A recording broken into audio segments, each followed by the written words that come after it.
ये clear? Now next is percentage of power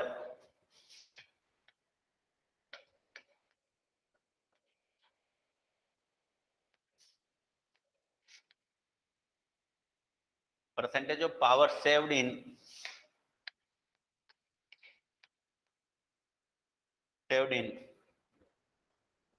SSB and DSB in comparison of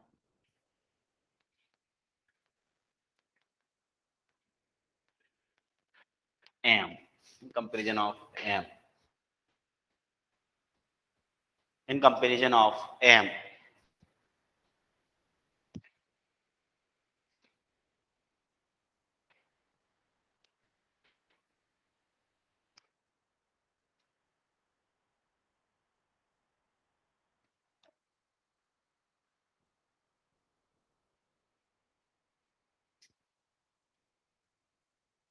clear?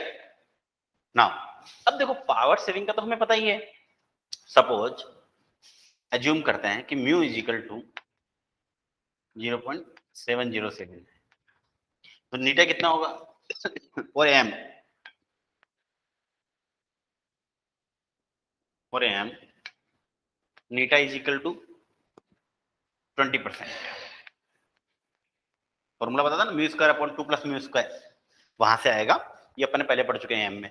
अब suppose इस same case के लिए अगर मैं दोनों का कंपैरिजन देखूं, suppose this is the AM, इसको ऐसे बनाते हैं अपन, AM DSB and SSB, PT, PC, P side band, P USB and पीएलएसबी.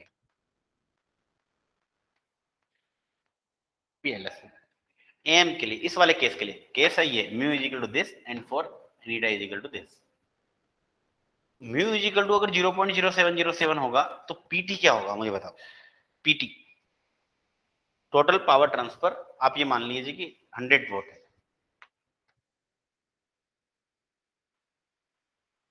PC क्या होगा अगर टोटल पावर ट्रांसमिशन 100 वोट है, समझने के लिए, और म्यू 0.707 है तो पीसी कितना होगा. पीटी इज इक्वल टू क्या होता है, PC 1 plus mu square by 2, यही होता है. तो म्यू दिया हुआ है, पीटी दिया हुआ है, तो यहां से पीटी आएगा 89 वोट. अकेला एएम में कौन खा रहा है, मेन पावर जो कंज्यूम कर रहा है वो कौन कर रहा है, this carrier, this is the carrier power. तो बचा कितना, 100 में से 89 बचेगा तो कितना बचेगा, 11 वोट. 11 में से 5.5 इसके और 5.5 इसके, तो दोनों में बराबर इंफॉर्मेशन रहती है. एलएसबी और तो डाउट हो तो बताओ. ना सेम डीएसबी की अगर बात करें तो अगर एएम में कोई चीज में 100 वाट खर्च हो रहा है तो डीएसबी में तो कैरियर होती ही नहीं है. कैरियर होती नहीं तो ये पावर तो हो जाएगा क्रॉस.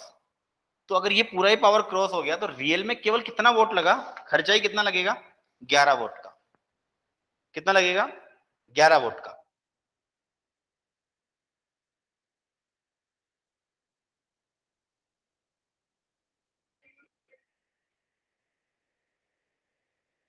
सॉरी दिस कैलकुलेशन ये थोड़ी सी रॉन्ग हो गई. यहाँ पे this is 80 vote, sorry this is 80 vote. अगर ये कैलकुलेशन करेंगे, यहाँ से करके देख लेते हैं अपन. 100 इंटू 1 प्लस 0.707 स्क्वायर अपॉन 2 करेंगे तो इट विल बी 80 वोट आएगा. यहाँ से अगर आप कैलकुलेट करोगे, दिस इज पीसी ना, सॉरी, तो अगर कैलकुलेट करोगे this is PC and this is PT. Calculate it, then this is 100 is equal to PC is equal to 1 plus 0.707 का होल स्क्वायर डिवाइडेड बाय 2 अगर आप करोगे तो यहाँ से PC आएगा आपका 80 वोट. सॉरी, तो दिस इज 80 वोट. तो बचा कितना, 100 में से 80 क्या था 20, तो 10 इसके बाद बचा और 10 इसके बाद बचा. Sorry 10 vote and 10. क्लियर? अब 10 वोट और 10 वोट. अब अगली बात करते हैं डीएसबीएससी की. डीएसबीएससी में कैरियर तो होता ही नहीं है. कैरियर होता ही नहीं. कैरियर नहीं होता, केवल 2 पावर रहेगी. टोटल पावर इतना ही कंज्यूम होगा, जैसे 20 वोट. 20 वोट में 10 वोट ये खाएगा, 10 वोट ये खाएगा, क्योंकि कैरियर तो यहाँ होती ही नहीं है. और एसएसबी की बात करेंगे तो एसएसबी में कुल पावर ही कितना होगा 10 वॉट, ये भी नहीं होगा, और अगर ये है तो ये नहीं होगा, और अगर ये नील है तो ये 10 वॉट होगा। ओवरऑल पावर कितना होगा 10 वॉट। तो these are the sum power savings. अगर एएम में 100 वॉट लगता है तो डीएसबी में 20 वॉट लगेगा और एसएसबी में 10 वॉट लगेगा। Clear? Make this table. These are the sum power savings.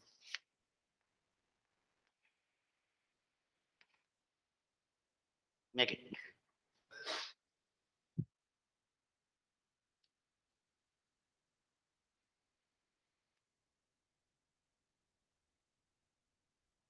इसको बना लीजिए एक बार।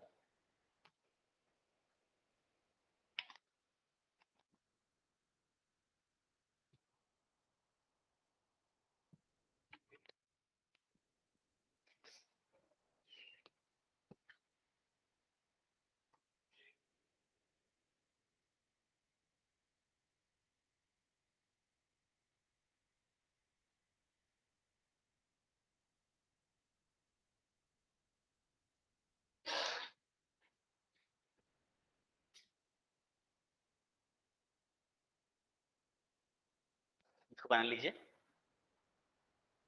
दिस टेबल सेल्फ एक्सप्लेन कि पावर की बचत कितनी है और पावर का कंजप्शन कितना है।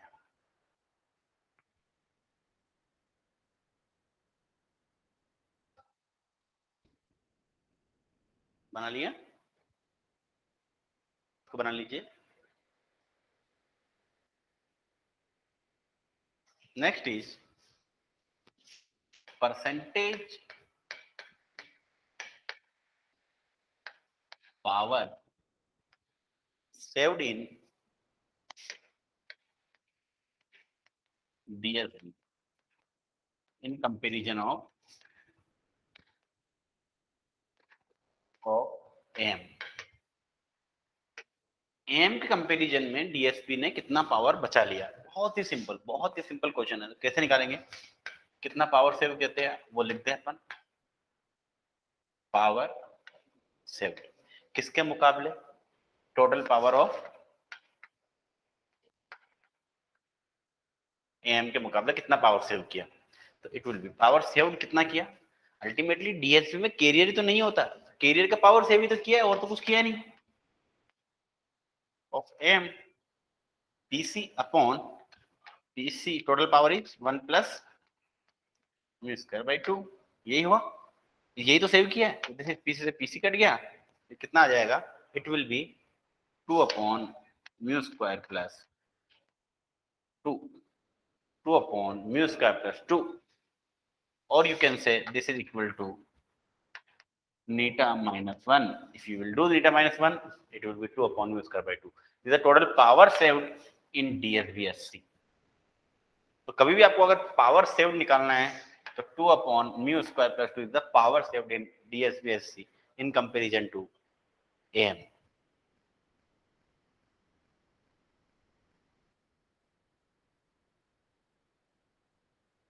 Clear?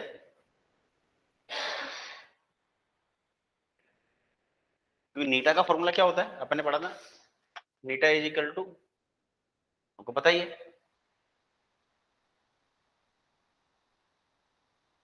Mu upon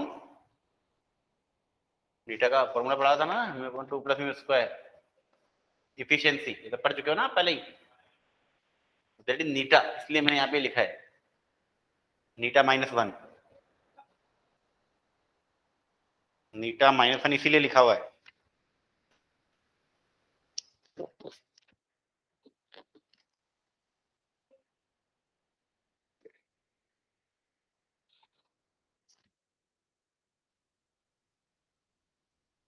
clear? Done? ये समझ में तो आया ना नीटा माइनस 1 क्यों लिखा है। नीटा का डेफिनेशन तो पता है ना आपको, mu square upon 2 plus mu square upon पढ़ते थे। उसमें से माइनस 1 करोगे तो यही तो आएगा 2 अपॉन म्यू स्क्वायर प्लस 2, इसलिए यहाँ पे नीटा माइनस 1 लिखा। Next, power saved in SSB SC in comparison of am. Am के कंपैरिजन में कितना पावर सेव हुआ है, कितना पावर सेव हुआ है देखिए, there is power saved in SSP upon total power of am.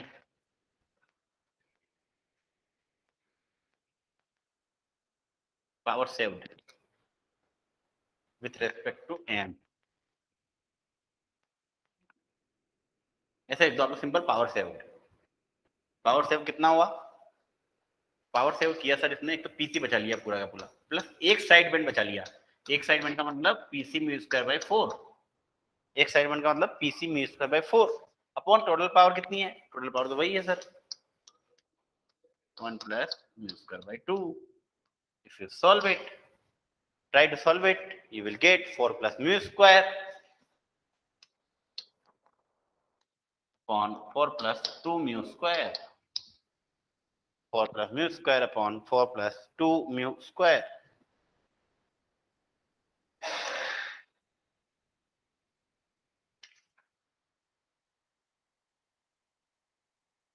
Clear? So this is the power saved basically. The power saved in SSPSC in comparison to AM. लिख लीजिए। फिर एक न्यूमेरिकल करेंगे अपना बहुत अच्छा वाला।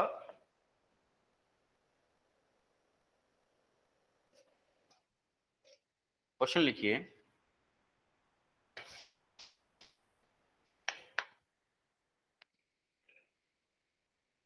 NAM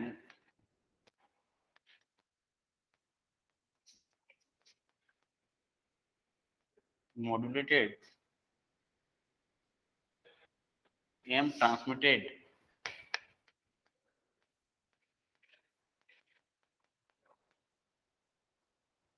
power is given by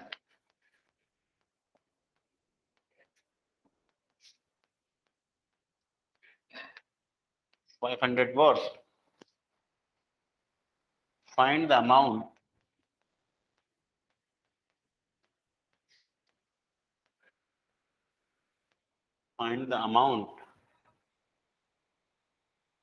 of power saved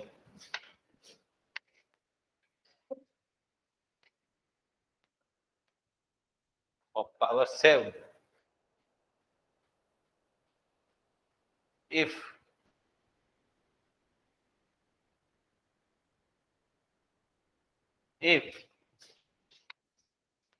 carrier end one sideband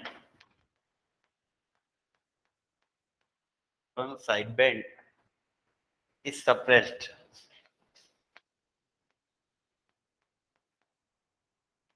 with mu is equal to 0.5 and mu is equal to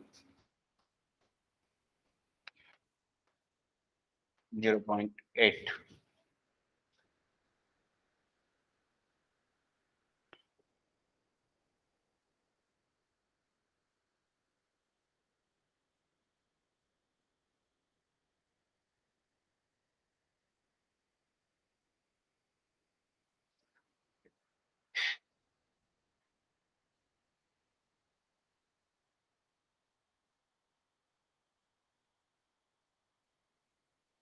solve कीजिए इसको।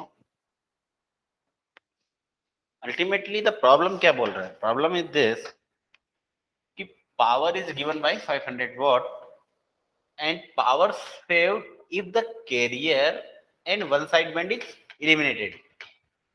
तो अगर दोनों एलिमिनेट हो गया तो क्या करें, दोनों ही अगर एलिमिनेट हो गया तो ये कौन सा केस हो गया, एसएसबी वाला केस हो गया। सिंगल साइड बैंड सप्रेस करिए, ये वाला केस हो गया। और इसका तो सीधा फॉर्मूला मुझे पता है, इसका फॉर्मूला क्या है, इसका फॉर्मूला है sir power saved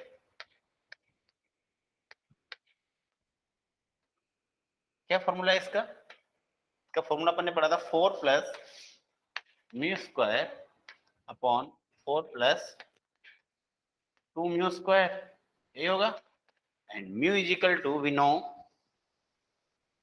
the power saved, now mu is equal to 0.5 put करो यहाँ पे 4 प्लस 0.5 का whole square on 4 plus 2 into 0.5 का whole square.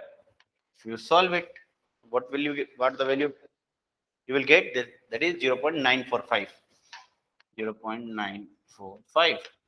You have saved this power, or you can say 94.5%. आपने 94.5% को पावर को save कर लिया एम के कंपैरिजन में in compare to AM 90.5% power saved in comparison to m. और अगर म्यू इज इक्वल टू 0.8 हुआ, दूसरा क्वेश्चन यही था, उसको पुट करो, दैट इज 4 प्लस 2 इंटू यह आएगा 0.87 लगभग, दैट इज 87%. यानी म्यू बढ़ने से if we increase the mu होता क्या है, म्यू के बढ़ने से परसेंटेज पावर सेविंग कम होती है. जितना ज्यादा मॉड्यूलेशन इंडेक्स बढ़ेगा परसेंटेज पावर सेविंग कम होगी. क्लियर? ठीक है. तो 94.5% पावर सेव किया तो इसका वैल्यू भी निकाल लो, क्योंकि 500 वाट इनिशियली दिया हुआ था एम के लिए. तो कितना इसका 94.5% कितना होता है, लगभग 472. आपने कितना वाट सेव कर लिया, that is 472 what is saved. और यहाँ आपने 87%, 500 का 87% कितना होगा, 500 का 87%, इट इज 439 वॉट. ये आपने सेव कर लिया. Save on mu is equal to 0.8. Done. That's very easy.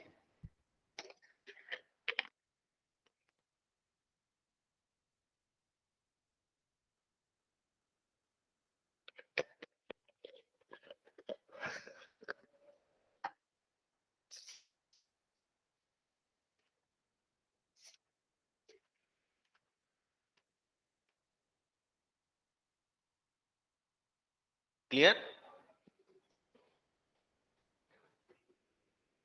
इसको नोट कर लीजिए.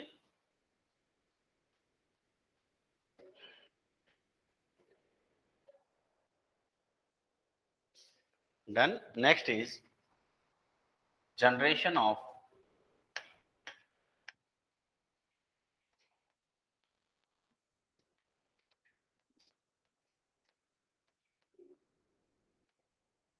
SSB. Generation of SSB. There are two methods.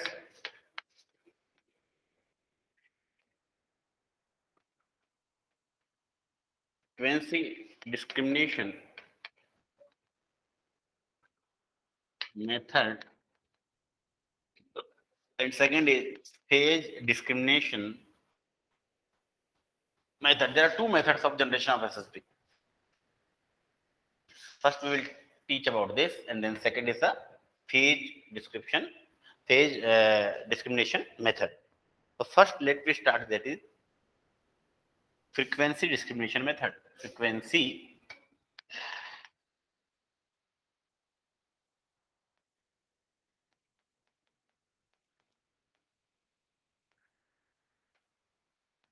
discrimination method. ठीक है. फ्रीक्वेंसी डिस्क्रिमिनेशन मेथड, ये that's very simple. The block diagram पहले इसमें नोट लिखिए. In this method SSB is generated is generated by passing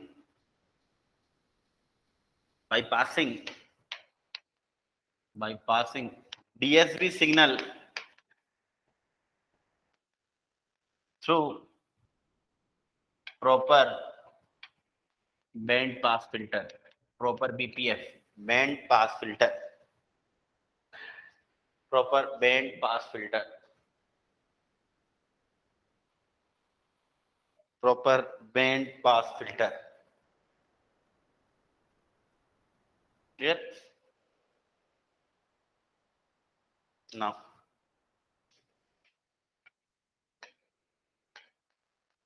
empty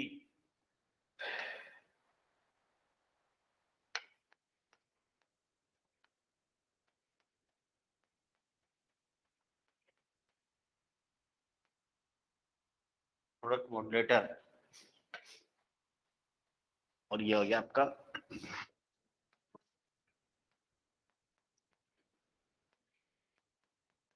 सीटी। ये सीटी हमने जनरेट किया इधर से और यहाँ दोनों का प्रोडक्ट किया, तो क्या मिलता है? अपन जानते हैं सिंपल मल्टीप्लीकेशन जो होता है सीटी और एमटी का, that is gives S DSB. वो हमें कहाँ से मिलता है? एमटी इंटू सीटी। तो यहाँ पे जो मिलेगा दैट इज एमटी इंटू सीटी। ये इसको सीधे लिख सकते हैं डीएसबी। ये डीएसबी सिग्नल, और डीएसबी सिग्नल को अगर आप प्रॉपर किससे बात कर दो? Band pass filter. Proper band pass filter कैसा होगा मैं भी बताऊंगा आपको क्या होता है बैंड पास फिल्टर। उससे पास कर दोगे तो आपको क्या मिल जाएगा? SSP. This is known as the frequency discrimination method. इसे बोलते हैं फ्रीक्वेंसी डिस्क्रिमिनेशन मेथड। ठीक है, इसका ब्लॉक डायग्राम होता क्या है इसको समझते हैं, एक एक चीज को समझते हैं, ये क्या है, ये क्या होता है, इसको समझते हैं एक बार। क्लियर? एक बार इसको बना लीजिए आप।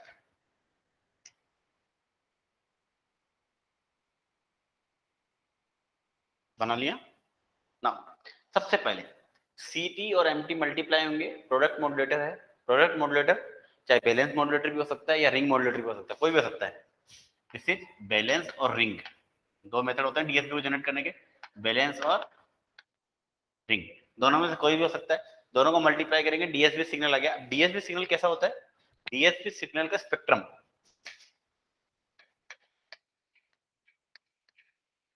ऑफ डीएसपी सिग्नल कैसा होता है?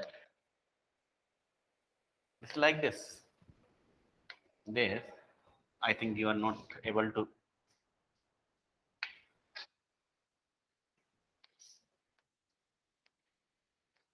this FC FM मैं सकता हूँ।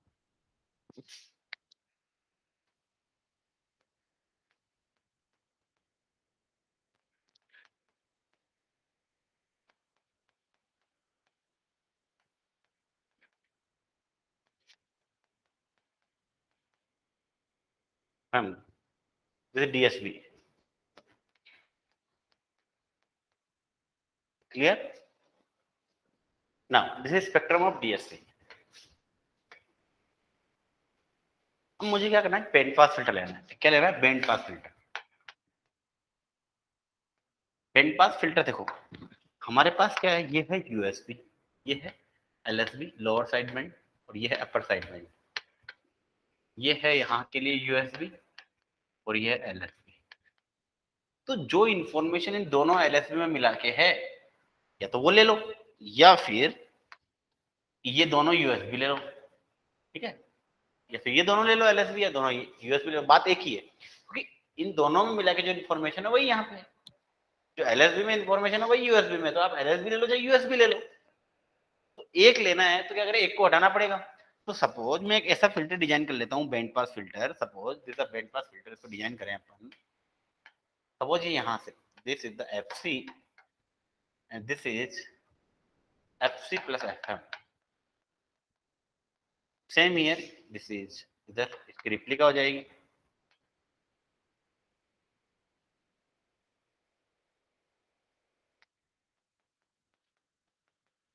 ये एक बैंड पास फिल्टर ले लिया मैंने। ये अब इसको इससे पास किया, इस सिग्नल को इससे पास किया, इस डीएसपी सिग्नल को, तो क्या मिलेगा? सिर्फ इस पोर्शन को पास करेगा, इस पोर्शन को पास करेगा, तो it will be like this.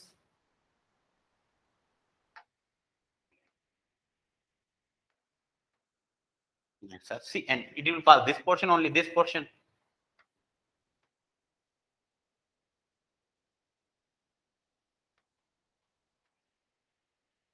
This is FC, this is FC plus FM, this is minus FC. So this is SSB. This is SSB.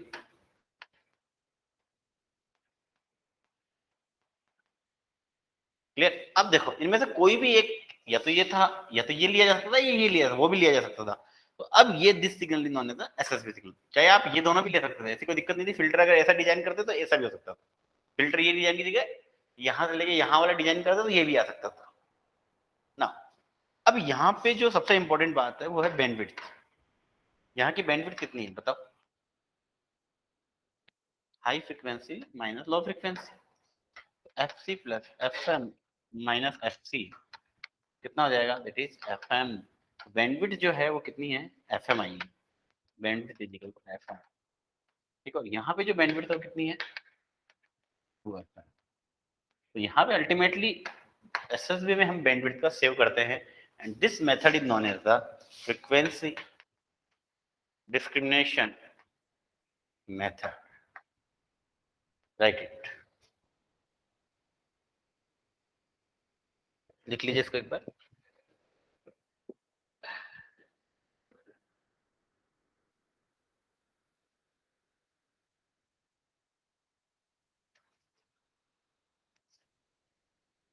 लिख लीजिए,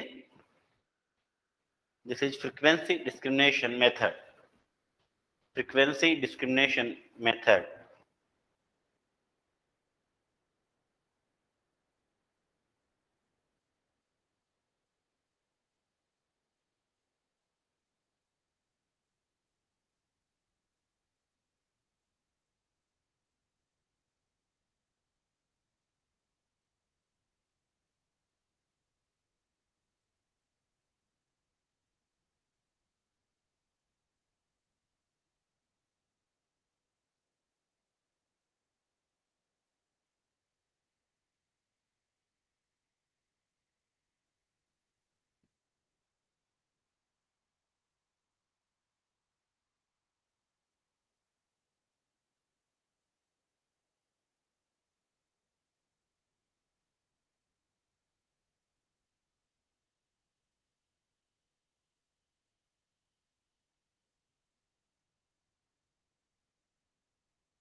done.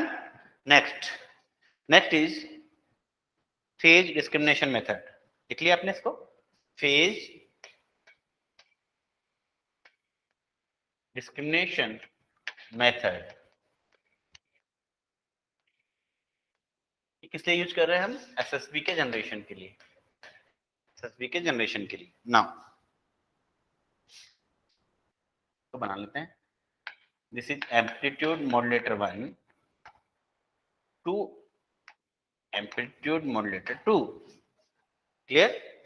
Sorry sorry, phase modulator ना, sorry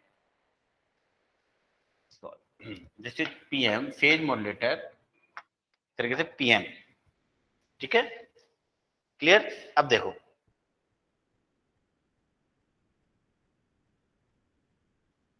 एक minute.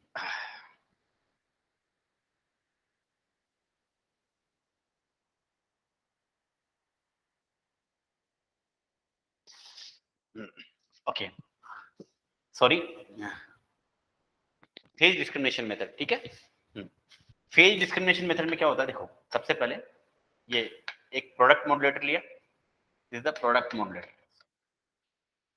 Product modulator 1 and this is product modulator 2। Product modulator 2। Clear? Now यहां से आपने एक ये generate किया ए सी cos 2 पाई एफ सी टी। ठीक है, यहां से आपने क्या किया? एक यहां लगाया 90 degree phase shift. Phase shift. अब यहां से सिग्नल आपने क्या दिया इसको? दिस इज द एम्प्टी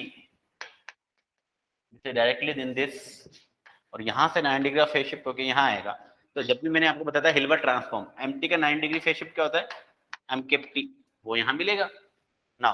अब ये मल्टीप्लाई होगा प्रोडक्ट मॉड्यूलेटर से, ये और ये, तो यहाँ पे क्या आएगा, A C into M T cos 2π/f/c ये आएगा। और यहां से जो आएगा वो क्या आएगा, एम के टी। इसके अंदर बीच में एक काम करो, यहाँ पे भी 90 डिग्री का फेज शिफ्ट लगाना पड़ेगा अपने को, है ना, एक फेज शिफ्ट यहाँ पे भी लगाना पड़ेगा,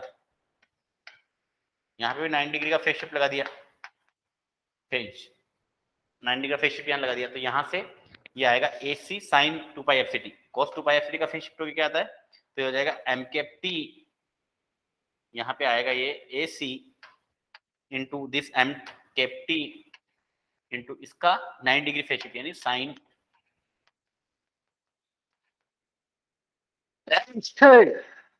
sorry, now both the this is plus and this is minus plus and this will give the SSB। यही फाइनल एक्सप्रेशन आपने देखा भी था। अगर अगर अपन ये करेंगे, इसको जोड़ेंगे तो क्या आएगा, A C M T cos 2π/f/c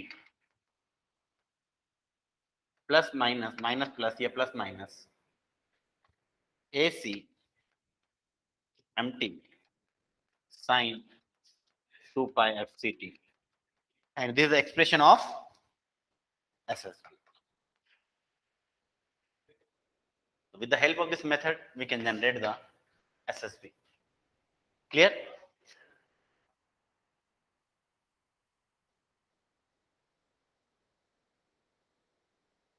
But एक चीज हमेशा याद रखना, this method is applicable, phase description method is applicable only for single tone SSB, single tone SSB। मैं लिखवा दूंगा अभी आपको, है ना, it is applicable only for, not for multi tone। Multi tone SSB के लिए frequency discrimination, multi tone SSB के लिए ये यूज नहीं कर सकते अपन, फेज डिस्क्रिमिनेशन मेथड यूज नहीं करते, क्योंकि मल्टीपल फ्रीक्वेंसी के लिए बैंड पास मतलब ये वाइड बैंड फ्रीक्वेंसी जनरेट करना बड़ा मुश्किल हो जाता है इधर। क्लियर? नाउ अब अपने को क्या चीज इंपॉर्टेंट है, देखो सबसे पहले अपने पढ़ा ये frequency discrimination method. Frequency discrimination method में ये बहुत सिंपल था, लेकिन यहाँ पे प्रॉब्लम थी। प्रॉब्लम क्या थी फ्रीक्वेंसी डिस्क्रिमिनेशन मेथड में, ध्यान रखना, ऐसा जो बैंड पास फिल्टर बनाया था ये design, it's very tough to design this, very tough to design practical BPF. और ये प्रैक्टिकल बीपीएफ को डिजाइन करना बहुत मुश्किल होता है, इसलिए फ्रीक्वेंसी डिस्क्रिमिनेशन मेथड भी यूज किया जाता है, लेकिन केवल वॉइस सिग्नल के लिए यूज किया जाता है। किसके लिए यूज लिया जाता है? केवल वॉइस सिग्नल के लिए। इसके लिए फ्रीक्वेंसी डिस्क्रिमिनेशन मेथड जो है वो ध्यान रखना केवल किसके लिए यूज लिया जाता है? वॉइस सिग्नल के लिए, है ना, क्योंकि दूसरे सिग्नल्स के लिए आपका बैंड पास फिल्टर डिजाइन करना बहुत मुश्किल है। BPF designing is very tough for other signal, for other signal, ठीक है। तो इसलिए फ्रीक्वेंसी डिस्क्रिमिनेशन मेथड सिर्फ वॉइस सिग्नल के लिए यूज किया जाता है, लेकिन फेज डिस्क्रिमिनेशन मेथड किसी के लिए भी यूज कर सकते हो, लेकिन वहां की एक कंडीशन है कि सिंगल टोन एसएसबी को ही जनरेट कर सकते हो। किसको? सिंगल टोन एसएसबी को ही हम जनरेट कर सकते हैं, सिंगल टोन एसएसबी को ही हम जनरेट कर सकते हैं। लिख लीजिए इसको।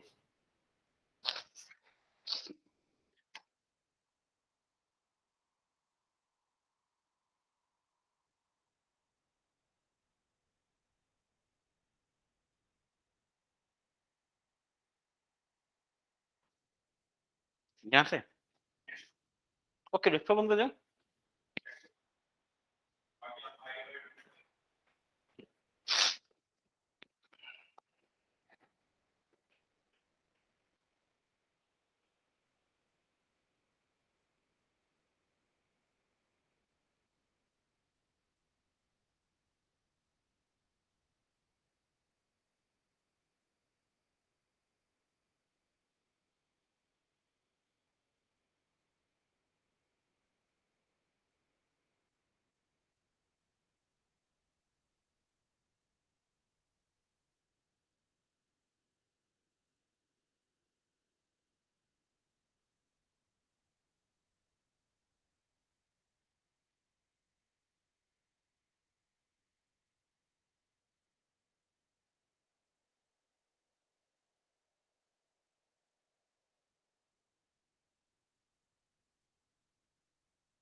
चाह रहे हो आप?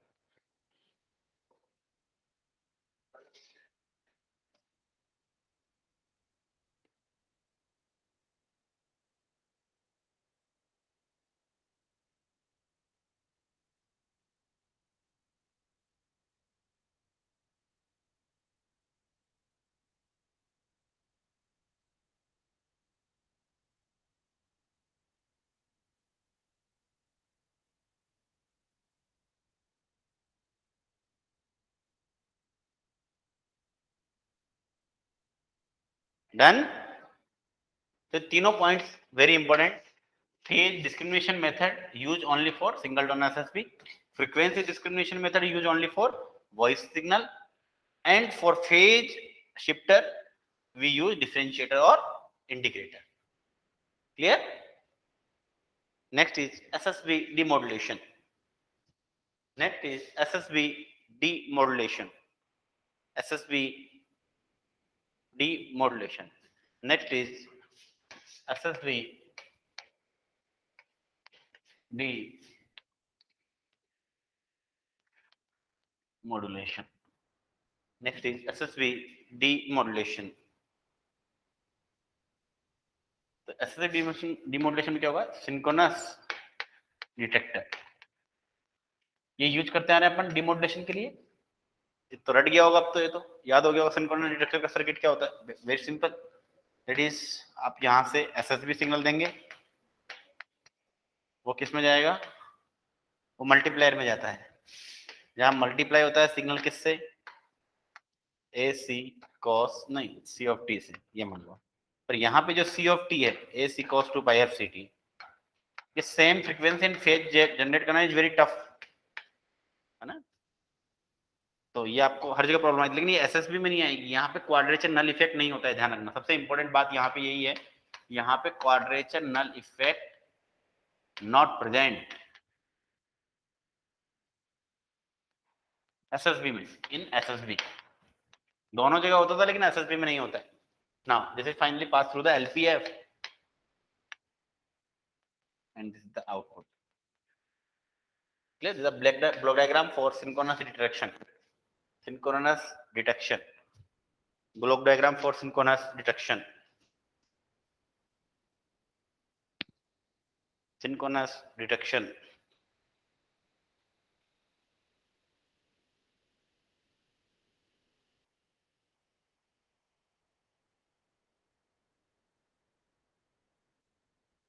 Block diagram for synchronous detection.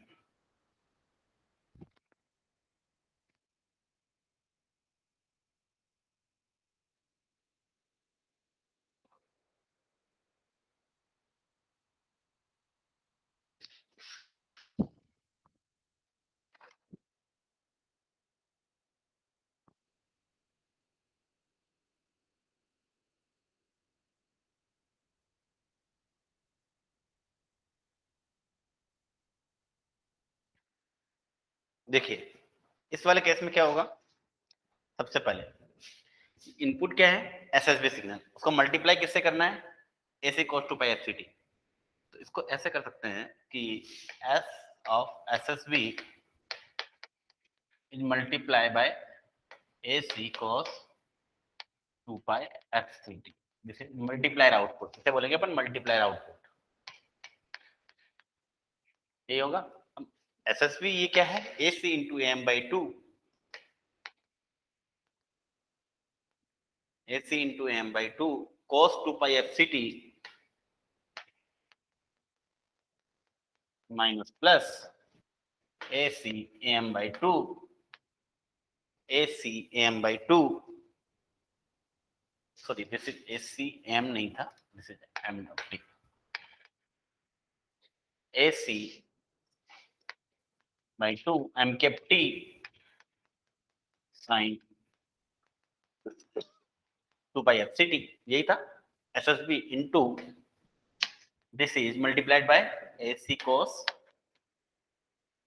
2 pi fct, this is multiplied by AC cos 2 pi fct, और इन दोनों को मल्टीप्लाई करेंगे तो this will be the multiplier output, and when this is passed through the LPF as always, जो अपन ने पहले भी किया है, यानी LPF यानी लो पास फिल्टर। लो पास फिल्टर का मतलब this is 0 like this FM। तो हमें सिर्फ एक लो पास फिल्टर जिसकी फ्रीक्वेंसी बहुत ही लो हो, यानी जो मैसेज सिग्नल की फ्रीक्वेंसी उसके ऑलमोस्ट बराबर हो, उससे पास करोगे आप लाइक दिस, ठीक है। इससे अगर पास करोगे तो you will get LPF output क्या मिलेगा, अपन पहले बहुत बार कर चुके हैं इसको।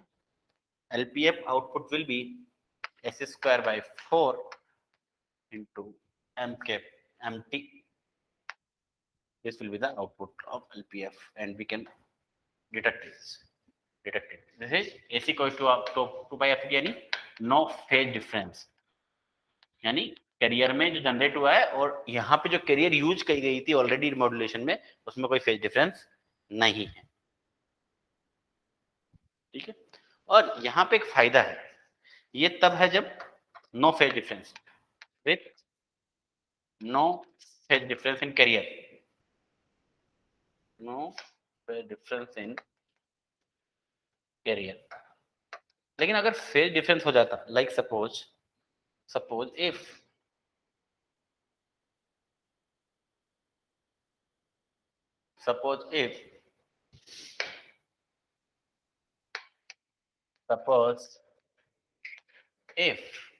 अगर कैरियर जो जनरेट होती थी उसके अंदर कुछ फेज डिफरेंस होता, कितना होता, AC कोस जो अपन पहले पढ़ चुके हैं FCT प्लस पाई।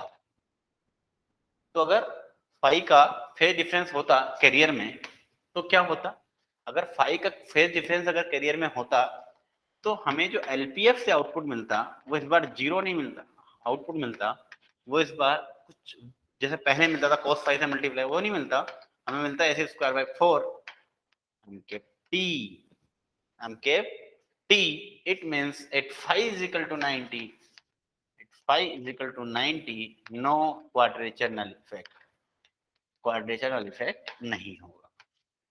अगर ये आपने पहले दोनों मेथड अच्छे से पढ़े हैं सिंक्रोनस डिडक्शन के तो आपके लिए कुछ भी हार्ड नहीं है, इट्स वेरी इजी। क्लियर? इसको बना लीजिए, लिख लीजिए, फिर आगे चलते हैं।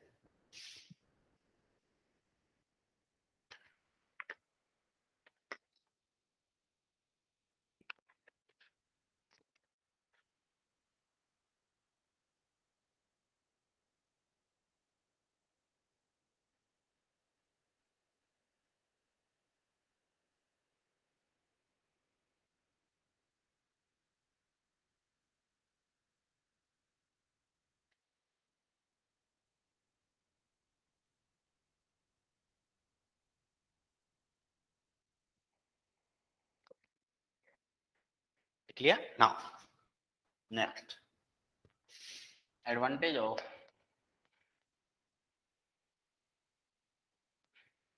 SSB, बहुत ही डिटेल में पढ़ाया मैंने तीनों चीजें। SSB number 1, transmitted power is saved.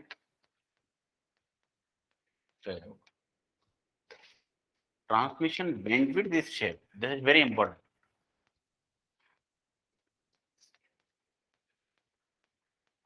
Bandwidth इसकी रिक्वायरमेंट बहुत कम होती है, there is only FM is saved. तीसरा, no quadrature null effect, no quadrature null effect, ठीक है। ड्रॉबैक्स क्या है इसके? Drawbacks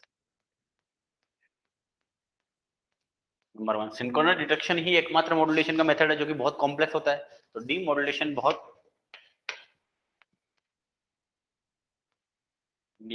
is very complex. And number 2,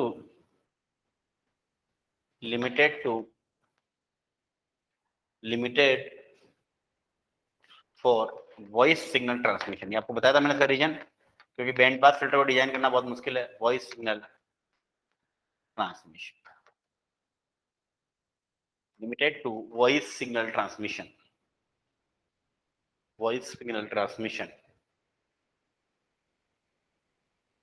voice signal transmission. आपको पता होना चाहिए जो हमारा ओल्ड टेलीफोनिक सिस्टम था, क्या था? टेलीफोनिक सिस्टम था ना, ओल्ड टेलीफोनिक सिस्टम जो था, वॉइस सिग्नल जिसमें आते थे, उसमें क्या यूज होता था? एसएसबी। न्यू, ये एनालॉग का जमाना था जब, न्यू टेलीफोनिक सिस्टम। अभी कौन सा यूज होता है डीजल के जमाने में? पीसीबी। आगे पढ़ेंगे इसके बारे में।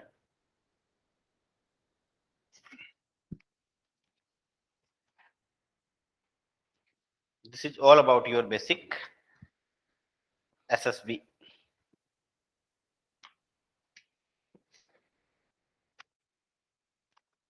Clear?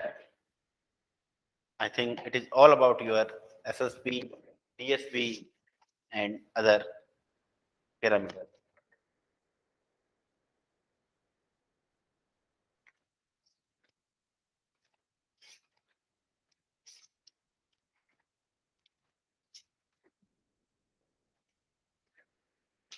Done?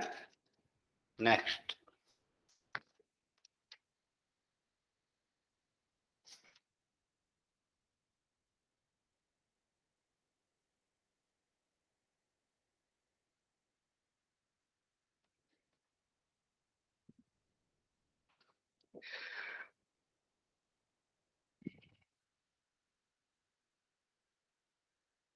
लिख लिया?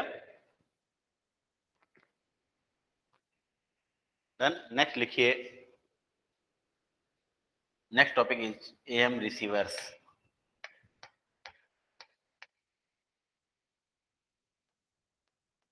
AM receivers. अब फाइनली जो टॉपिक हमें पढ़ना है दैट इज AM receivers. इसमें भी जो एग्जाम हमारे पूछा जाता है, थोड़ा नीचे लिखता हूं मैं.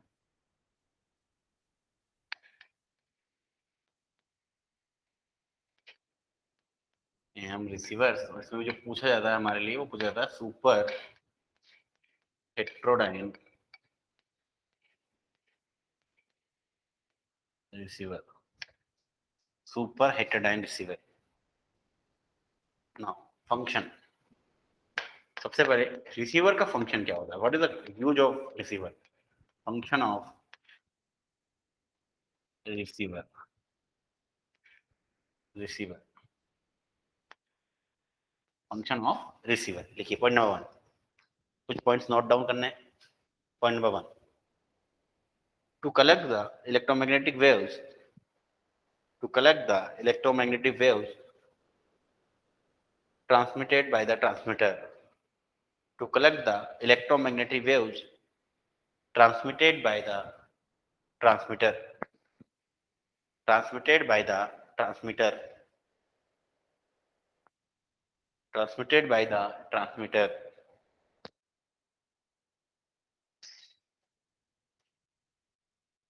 transmitted by the transmitter. Next point, to select the desired signal, to select the desired signal, to select the desired signal, desired signal, and neglect and reject other signal, and reject other, and reject other. This is known as selectivity of the receiver. This is known as selectivity of the receiver. This is known as selectivity of the receiver. Selectivity of the receiver.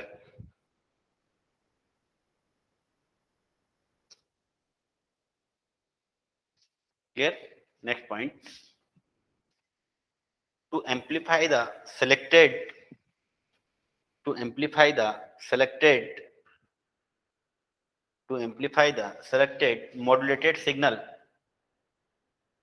to amplify the selected modulated signal. बहुत सारे signal होंगे environment में तो, लेकिन जो हमारे काम का है वही सेलेक्ट करना. To amplify the selected modulated signal, this is known as sensitivity of the receiver. This is known as sensitivity of the receiver. Point number 3. एक लिख लिया, दो लिख लिया, तीसरा लिख रहे हैं This is called as sensitivity of the receiver. Number 4, to detect the baseband modulating signal. To detect the baseband modulating signal. To detect the baseband modulating signal from the modulated RF signal. From the modulated RF signal. From the modulated RF signal. From the modulated RF signal. Next point, to amplify the baseband signal. To amplify the baseband signal, क्योंकि वो तो बहुत baseband signal की energy बहुत कम होती है, तो उसको एम्पलीफाई करना पड़ेगा लाउड स्पीकर से कनेक्ट करने के लिए. To amplify the baseband signal so as to operate loudspeaker. So as to operate loudspeaker.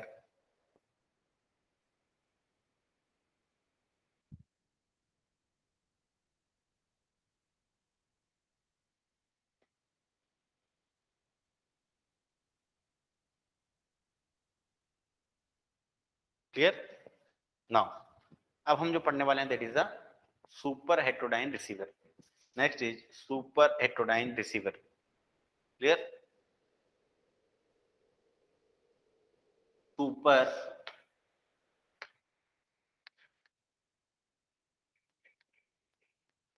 heterodyne receiver. This is part of the syllabus and ask many questions from that point only in examination. Clear?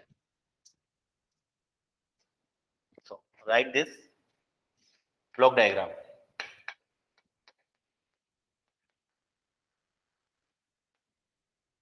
तो block diagram कैसे बनेगा भाई इसका? This is receiver antenna. यहां से signal किसमें आया? RF amplifier.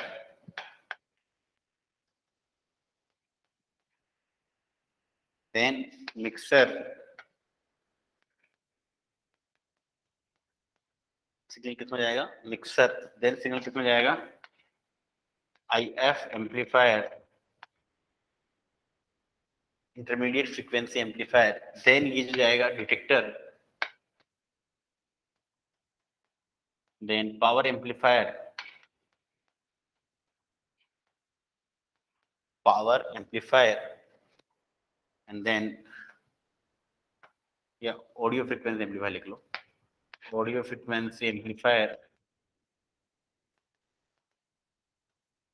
amplifier and then finally loudspeaker. ठीक है. और मिक्सर पे यहाँ पे ये है लोकल ऑक्सीलेटर. Local oscillator. ध्यान रखना इन तीनों का, मिक्सर, आरएफ एम्पलीफायर और ये ऑक्सीलेटर, इन तीनों का स्विच एक ही जगह होता है. ट्यूनिंग एक ही जगह एक ही बटन होता है, तो इसे बोलते हैं गैंग ट्यूनिंग. गैंग ट्यूनिंग का मतलब तीनों का नॉब एक ही साथ, तीनों एक ही जगह से कंट्रोल होगा. एक चेंज करोगे तीनों चेंज होगा, वैसा कुछ है. तो ट्यूनिंग जो होती है वो कैसे होती है समझेंगे इसको. वो ट्यूनिंग गैंग होती है. एक बार पहले आप इसका वो बनाइए, उसके बाद मैं इसको समझाता हूँ कि क्या क्या होता है, इसका फंडामेंटल कैसे काम करता है.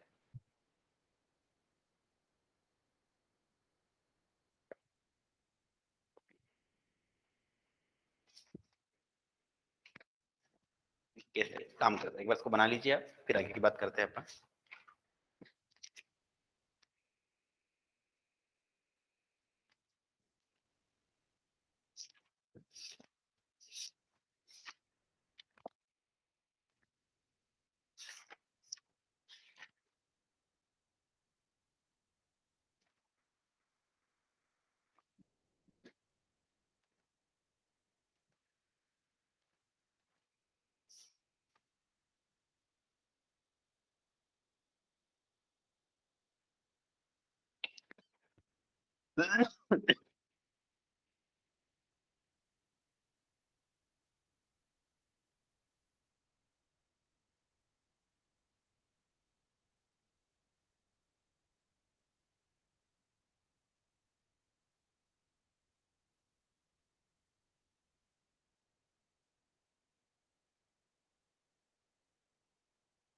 एक बार इसको बनाइए, फिर कुछ समझते हैं बहुत अच्छे से अपन।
लिख लिया?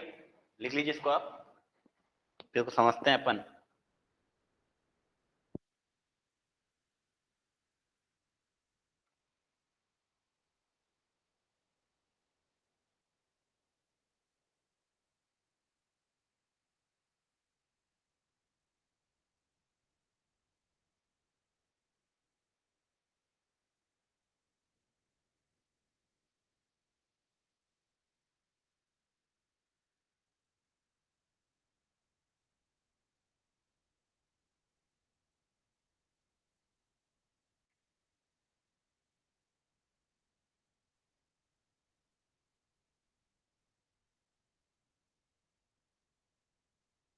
Clear now? अब इसको समझते हैं, देखो बहुत सिंपल है।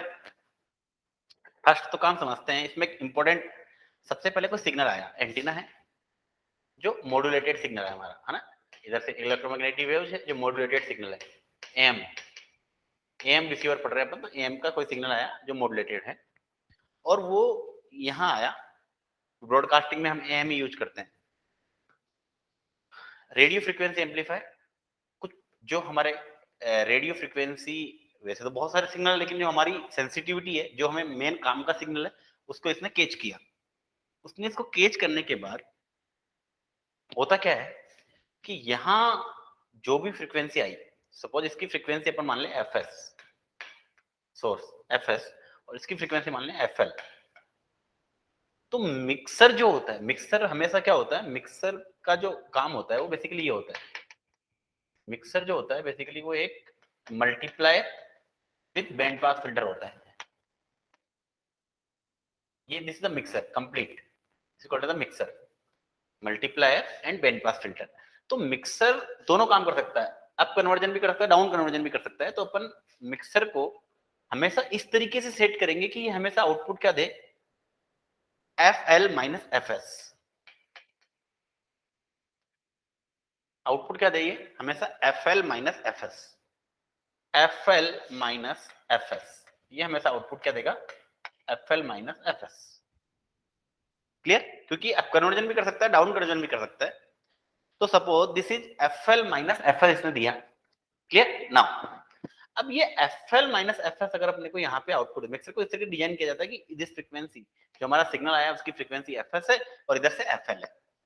अब होगा क्या कि F L minus F S हमेशा कांस्टेंट होना चाहिए, दैट इज इक्वल टू जो कि इस IF एम्पलीफायर को सिग्नल मिलने वाला है, that is decided intermediate frequency, that is 455 kilohertz, 455 kilohertz.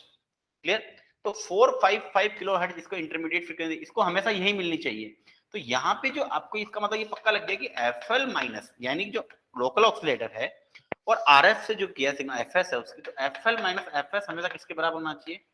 F of intermediate frequency IF, इसके बराबर मिलना चाहिए ऑलवेज। क्लियर? नाउ अब यहाँ पे अगर 455, इसका कारण क्या है? इसका कारण यह है एक्चुअली क्वालिटी फैक्टर जो होता है वो होता है रेजोनेंट फ्रीक्वेंसी अपॉन बैंडविड्थ। तो क्वालिटी फैक्टर किसी भी रिसीवर का एक क्वालिटी फैक्टर यानी कितनी अच्छी क्वालिटी है रिसेप्शन की, तो उसको बताने के लिए बार बार, तो ये रेजोनेंट फ्रीक्वेंसी जो है यानी जो इंटरमीडिएट फ्रीक्वेंसी अगर आपने फिक्स कर दी जो आगे डिटेक्शन में जाने वाली है, अगर आपने उसको फिक्स ही कर दिया, ये हमेशा ही 455 मिलने वाली, चाहे इधर कुछ भी हो, मतलब उसी हिसाब से एफएल अपनी वैल्यू सेट कर लेगा। अगर एफएल चेंज भी होता है तो एफएल अपनी वैल्यू हिसाब से सेट करेगा कि आउटपुट क्या दे, 455 ही दे। आउटपुट मुझे क्या मिलना है? सिर्फ 455 ही मिलना है, चाहे कुछ भी हो जाए, चाहे एफएस कुछ भी हो जाए। तो अल्टीमेटली हुआ क्या, फायदा क्या हुआ? फायदा ये हुआ दोस्त, अगर Q की वैल्यू फिक्स हो गई, suppose 455, sorry Q is equal to resonant frequency fix हो गई 455 किलोहर्ट्ज, और AM का बैंडविड्थ हमेशा रिमेंबर, AM सिग्नल का जो बैंडविड्थ है वो स्टैंडर्ड है दुनिया का, दैट इज 10 किलोहर्ट्ज। AM का जो बैंडविड्थ है उसकी सिग्नल कितनी होती है? 10 किलोहर्ट्ज। तो दैट इज 10 किलोहर्ट्ज, यहां से आपने किया दैट इज 45.5, यानी क्वालिटी फैक्टर आपका वेरी नहीं कर रहा है, that is constant. That is the beauty of this receiver कि इसमें आपने क्वालिटी फैक्टर, जो कि ट्यून रिसीवर एक और होते हैं वो हमारे सिलेबस में नहीं है इसलिए नहीं पढ़ रहे हैं, वहां क्वालिटी फैक्टर बार बार चेंज होता है।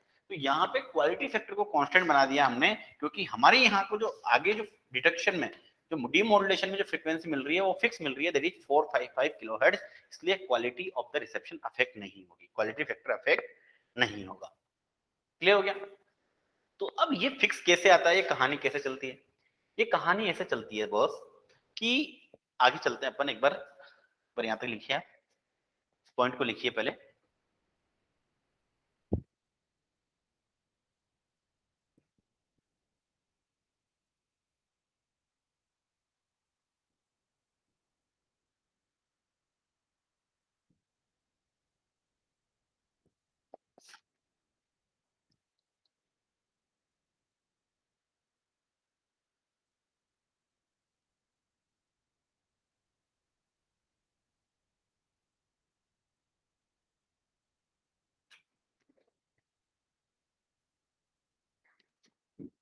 फिर नोट लिखिए, mixer is design mixer is design mixer is designed to work as down conversion down converter work as down converter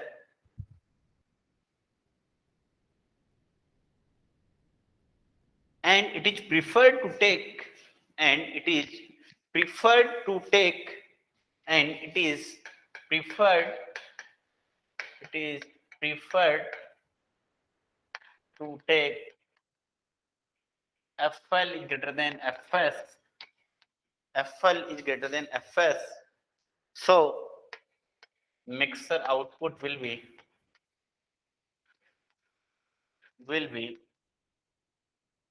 mixer output will be mixer output will be 455 kilohertz 455 kilohertz. तो mixer का output मतलब 455 kilohertz ही आना चाहिए, that is called as intermediate frequency, intermediate frequency. Clear?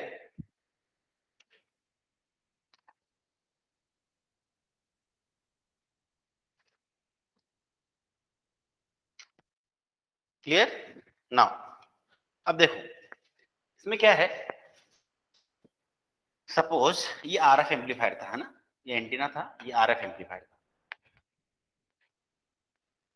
इसके पास इस तरह के सिग्नल आए, सपोज एक सिग्नल आया 600K का, जिसका बैंडविड्थ कितना है टोटल 10 के, बैंडविड्थ इज 10 के, क्योंकि एएम सिग्नल की बैंडविड्थ हमेशा 10 किलो हर्ट्ज के बराबर होती है, एएम सिग्नल की बैंडविड्थ हमेशा 10 किलो हर्ट्ज होती है, ठीक है।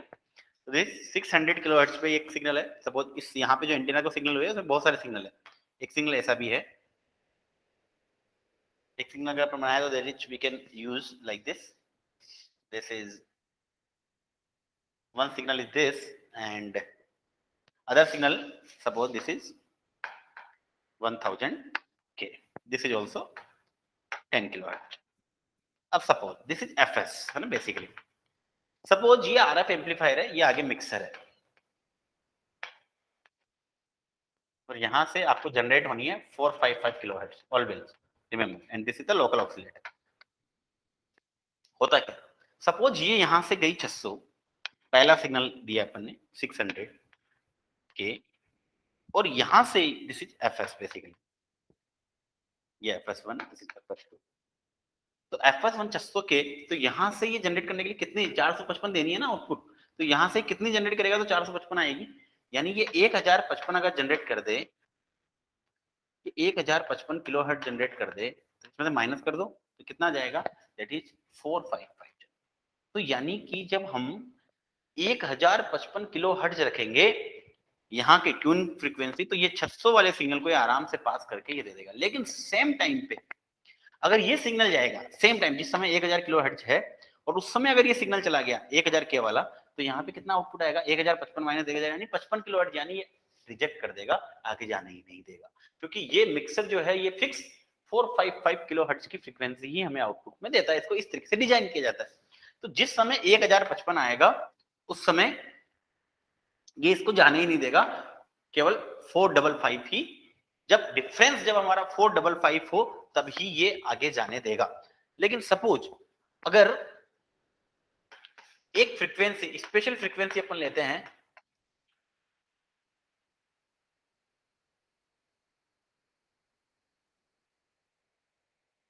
दैट इज सपोज यहां से एक और फ्रीक्वेंसी लेते हैं अपन, दैट इज 1510। ये तो समझ में आ गया क्लियर। तो अल्टीमेटली एक सिग्नल को भेजते वक्त, लेकिन अगर सपोज मुझे इस सिग्नल को भेजना है तो यहाँ पे कितना रखना पड़ेगा, इस सिग्नल को भेजना है, इस सिग्नल को आगे भेजना है 1000 को, तो यहाँ पे 1000 प्लस 455 यानी 1455 अगर मैं यहाँ से भेजूंगा किलोहर्ट्ज, लोकल ऑक्सीलेटर से जनरेट करूंगा, तो ये पास नहीं होगा, फिर ये पास हो जाएगा।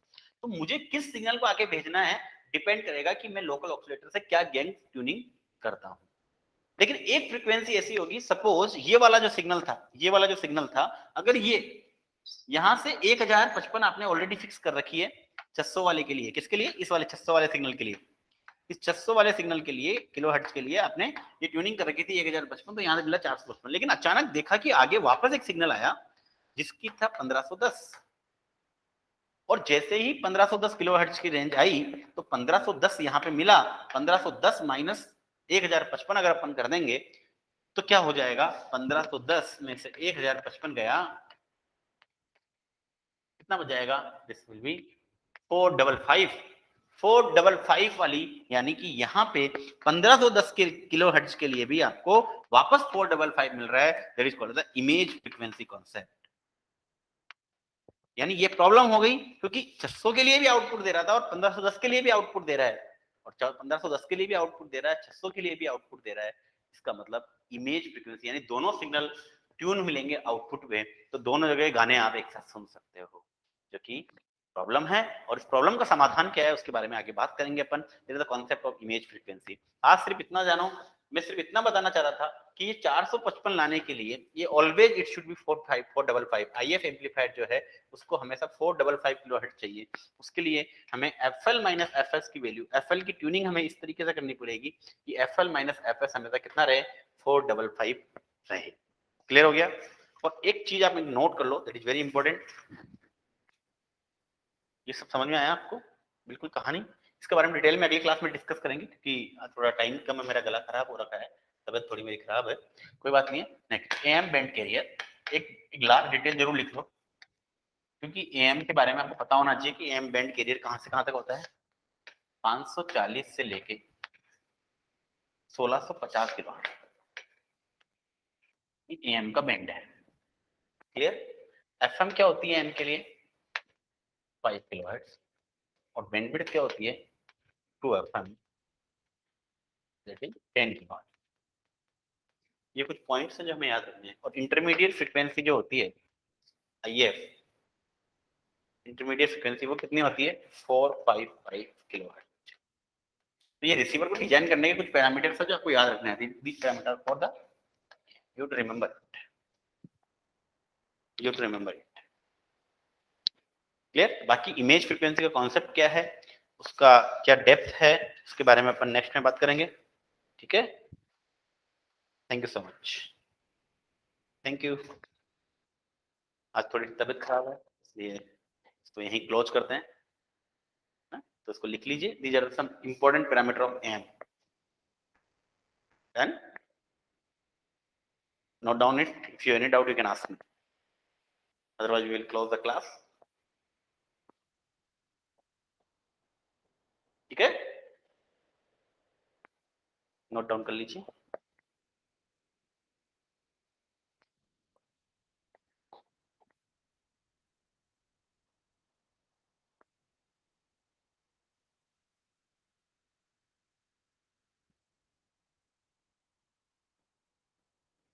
Done,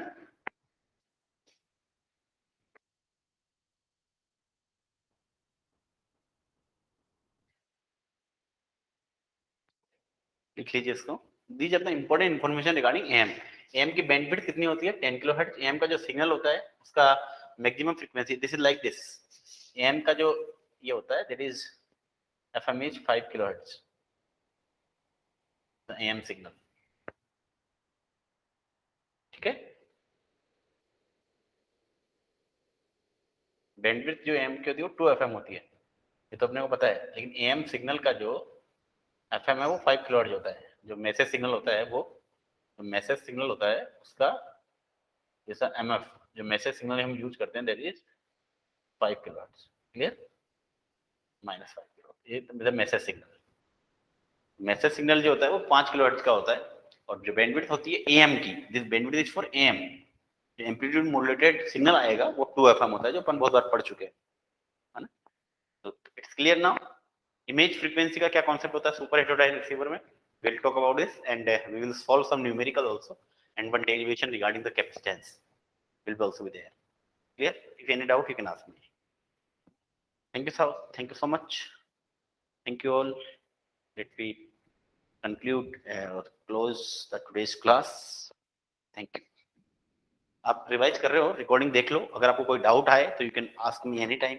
my number is 9252031644 9252031644। If you have any problem regarding anything you can ask me any time. Because आपकी गेट में अच्छे स्कोर आना चाहिए, गेट में अच्छा मार्क्स आना चाहिए। कम्युनिकेशन में पूरे में से पूरा स्कोर आप आसानी से कर सकते हो। Thank you so much.